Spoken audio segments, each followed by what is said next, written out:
Hey, everybody.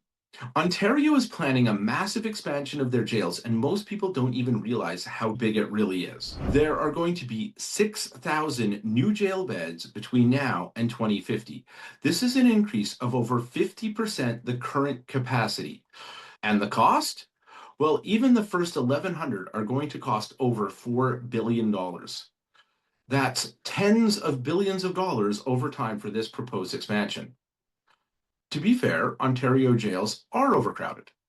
Facilities have been operating beyond capacity with issues like triple bunking and lockdowns being very common. At the same time, the Ontario government is proposing legislation, Bill 75, Keeping Criminals Behind Bars Act, to make bail tougher and create even more incarcerated citizens.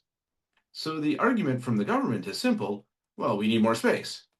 But here's the real question: is building more jails actually solving the problem or just expanding incarceration? Justin Pichet, a criminology professor at the University of Ottawa who researches provincial jails and federal prisons, is quoted in an article from CBC News as saying, imprisonment is the most costly and least effective way to enhance community well-being and safety. Jail is very expensive, and it's expensive in outcomes. We know that incarceration does not often reduce long-term reoffending, and in fact, in most cases, actually increases reoffending after release. So if we're about to spend billions of dollars expanding jail capacity, we should be asking, what are we getting in return? This is where restorative justice becomes critical. Because restorative justice is not about being soft on crime, it's about being effective. It focuses on accountability, repairing harm, and reducing recidivism rates, often at a fraction of a cost of incarceration.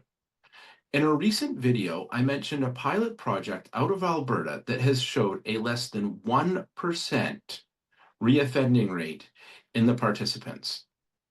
So importantly, it is worth noting that restorative justice is designed for the kinds of cases that are actually clogging our overcrowded court system as well as our jails. Lower risk offenses, community-based conflict, and situations where people are going to continue interacting on a daily basis. If Ontario is planning on building thousands of new jail beds, the real question isn't just how many beds do we need, it's whether we're investing in the right solution at all. Because if incarceration is the most expensive and least effective solution, why is it still our default?